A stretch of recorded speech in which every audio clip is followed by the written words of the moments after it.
वालेकुम जी, मैं हूं समीना खान और आप देख रहे हैं मेरा यूट्यूब चैनल। मैं आज बात करूंगी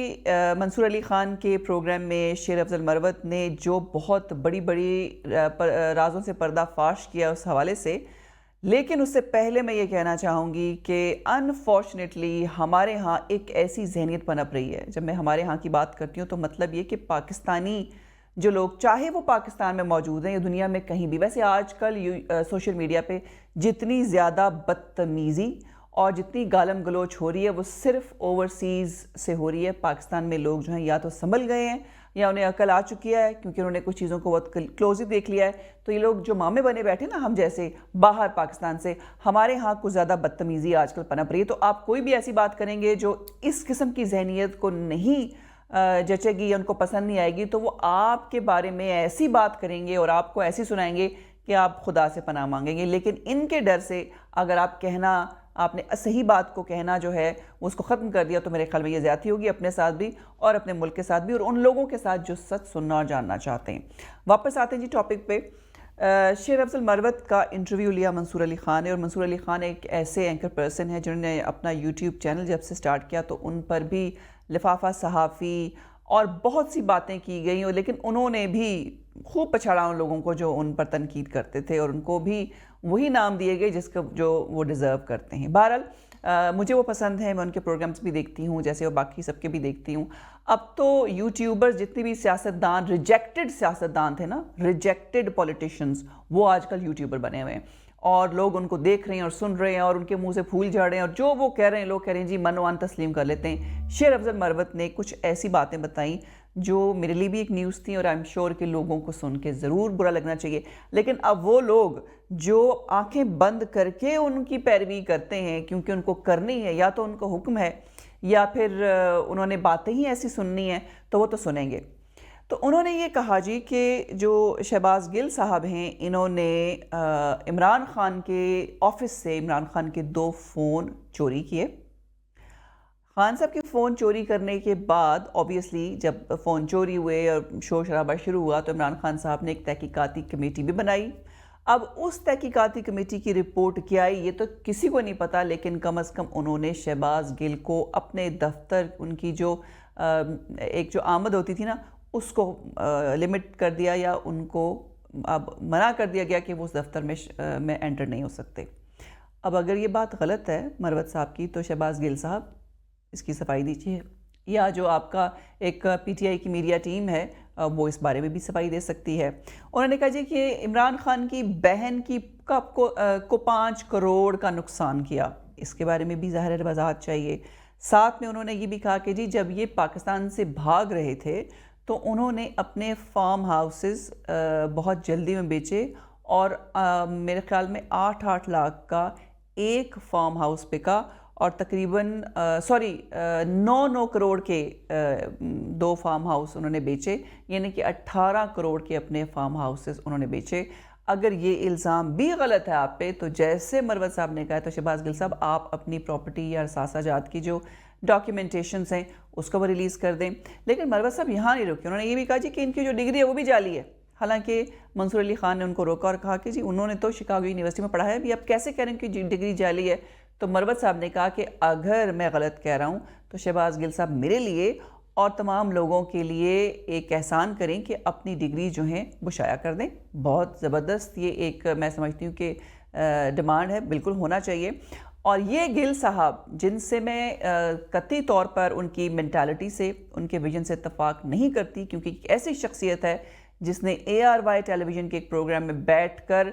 फ़ौज के ही अंदर जो लोअर रैंक्स थे उनको कहा था कि जी हायर रैंक्स के ख़िलाफ़ बगावत कर दें। ये एक ऐसा शख्स है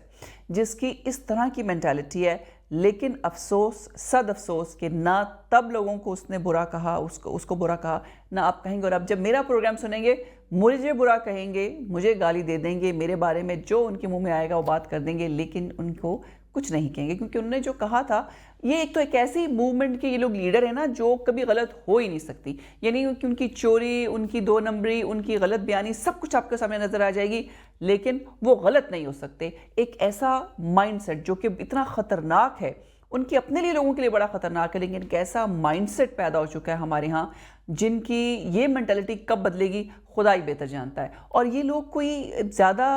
तादाद में भी नहीं है, लेकिन अनफॉर्चुनेटली उनकी उम्रें इतनी कम हैं कि किन के अंदर इन्फ्यूज़ होगी ये जो बात, उसको निकालना मुश्किल है। लेकिन आई एम श्योर लोग जो हैं वो समझेंगे, सीखेंगे और जो है वो लाइन पर आएंगे। अच्छा, दूसरी चीज़ जो मरवत साहब ने फरमाई, और ये भी बड़ी अच्छी बात थी, उन्होंने कुछ दिन पहले ही कहा था इमरान रियाज़ के हवाले से कि अली अमीन गंडापुर ने उनको बताया था कि इमरान रियाज़ उनके ऑफिस में होता था, हर वक्त मौजूद होता था, उनके लिए ख़ास तौर पर कमरा भी दिया गया था, उन्होंने कुछ ठेके मांगे अली अमीन गंडापुर से और इस तरह की बातें की। तो इमरान रियाज़ ने खैर तरदीद की उस चीज़ की और बहुत कुछ सुनाया भी मरवत साहब को, लेकिन मरवत साहब अपनी उस बात पर कायम है और उन्होंने ये कहा कि अली अमीन गंडापुर ने भी इस बात की तस्दीक की है, उन्होंने इस बात को रद्द नहीं किया कि ऐसी बात हुई थी। और ख़ास तौर पर इमरान रियाज़ की जो 5-6 महीने एक कैद में रहे और उसके बाद जब निकले तो उन्होंने कहा जी उनकी ज़ुबान पर ज़ख़म था। मरवत साहब कतई तौर पर कहते हैं कि उनकी ज़ुबान पर ऐसा कोई ज़ख़म नहीं है और ये एक ऐसा ज़ख़म है जो बिल्कुल ठीक हो गया, वो लुकनत भी चली गई और बिल्कुल अब ठीक ठाक हैं। और लेकिन एक सवाल तो यहाँ पर वैसे मैं समझती हूँ कि एक बड़ा वैलिड क्वेश्चन बनता है कि किस तरह से इमरान रियाज़ की यूके में हैं, चंद दिन पहले मैंने उनसे एक जगह मुलाकात भी की। तो एक सवाल है कि चलो वो तो पैदल चल के या किसी भी तरह पाकिस्तान से बाहर निकले, अफगानी बॉर्डर से बाहर आए, जो कि वैसे एक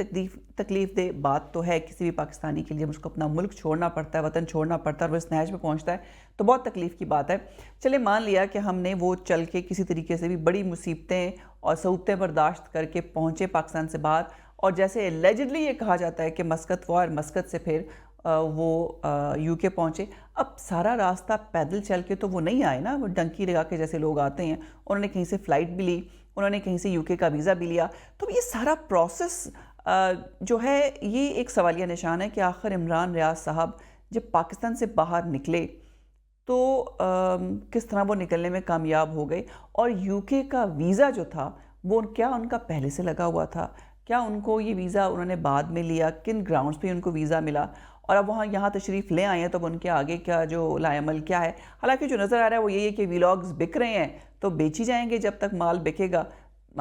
हर व्लॉग उनको अगर जैसे पहले उन्होंने अपनी यूट्यूब की इनकम जो है वो शो की हुई है तो एक ठीक ठाक पैसा है जी। हम जैसे लोग तो यहाँ पर सुबह दोपहर शाम काम करते हैं, तब भी जाके सिर्फ आपके ख़र्चे पूरे होते हैं, लेकिन इनका जो एक ज़बरदस्त इनकम आती है यूट्यूब से, उस पर ये बहुत अच्छा गुजारा कर सकते हैं। लेकिन अगर ये सब लोग निकल के यहीं आ जाएंगे तो हम लोग कहाँ जाएंगे, ये भी एक सवाल है। अच्छा, मरवत साहब ने ये भी कहा जी कि उनकी जब पहली दफ़ा उनको निकाला गया था पार्टी से और वो इमरान खान साहब के पास गए, उन्होंने माना कि जिनसे बड़ी ज़्यादती हुई है और दोबारा से उनको पार्टी में वापस शामिल कर लिया गया। तो उन्होंने कहा जी कि उन्होंने ये कहा इमरान खान से कि जी पीटीआई को फ़ैन क्लब ना बनाए बल्कि पीटीआई को पार्टी रहने दें। वैसे ये बात मैं मरवत साहब की बहुत सी बातों से इख्तलाफ है, लेकिन इस बात से ज़रूर मैं इत्तफ़ाक़ करूँगी कि इस पार्टी को फ़ैन क्लब बना दिया गया है। यानी कि एक ऐसा आप ये कहें कि एक ऐसा एक्टर्स का ग्रो है, actors not in a bad sense, मतलब मैं कहना ये चाह रही हूँ कि ये इस किस्म का एक ग्रो है, इस किस्म का एक टोला या पार्टी है कि जिनके फैंस हैं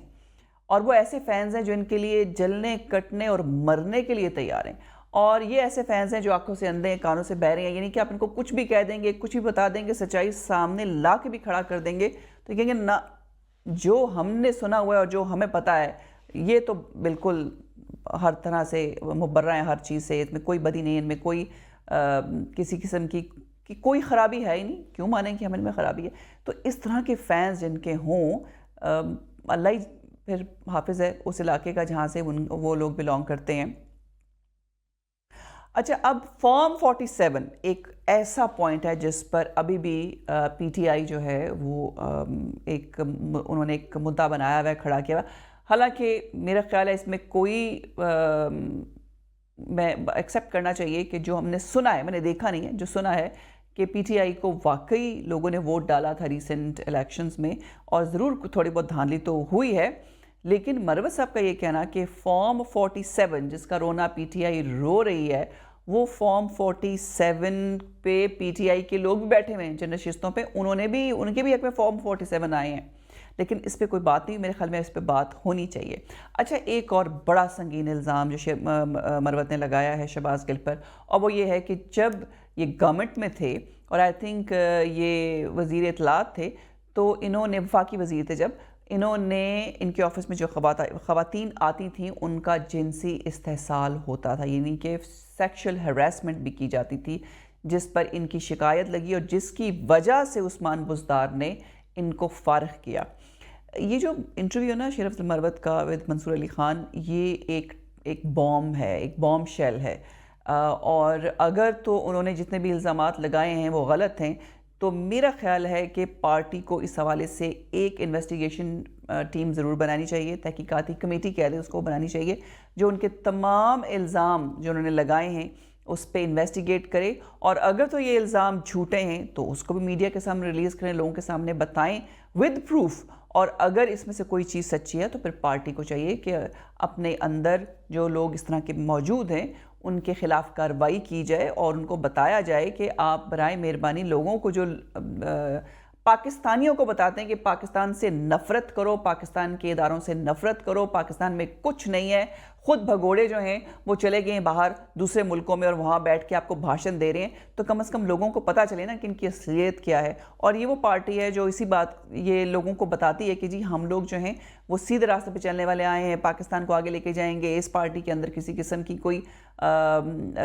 सिर्फ यानी कि जमहूरियत है, इसके अंदर आमरीत नहीं है, ये किसी ख़ानदान की पॉलिटिकल पार्टी नहीं है, या कोई भी आ सकता है। और शायद इसलिए गौहर अयूब इनका चेयरमैन,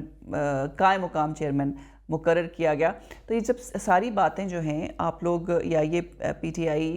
या इस जमात के जो लीडरान हैं वो इस बात पर यकीन रखते हैं कि इनकी वैल्यूज़ हैं, तो उनको चाहिए कि फिर इन तमाम इल्ज़ामात का जवाब ज़रूर आना चाहिए। और वो गालियों की फायर ब्रिगेड जो आप कोई भी बात करें इनके ख़िलाफ़ और वो शुरू हो जाती है अपनी, मतलब अब मुझे वो लफ्ज़ इस्तेमाल नहीं करना चाहिए, लेकिन आप समझ गए मैं क्या कहना चाह रही हूँ। तो जब वो शुरू होते हैं तो उनको भी चाहिए कि अपनी तोपों का रुख इस तरह भी मोड़ें और सवाल करें कि अगर ये सब झूठे इल्ज़ामात हैं तो प्लीज़ हमें बताइए कि हम ये झूठे इल्ज़ामात हैं, और फिर आप इनकी तरफ अपनी तोपों का रुख फिर से मोड़ दें। लेकिन ये डिमांड एक जायज़ डिमांड है, और मेरा ख्याल है मरवत के इस इंटरव्यू के बाद पीटीआई की सफ़ों में ज़रूर हलचल हुई होगी और होनी भी चाहिए, और इस हवाले से जवाब आने चाहिए। ये थी आज की वीडियो, आपसे फिर मिलेंगे। अल्लाह हाफ़िज़।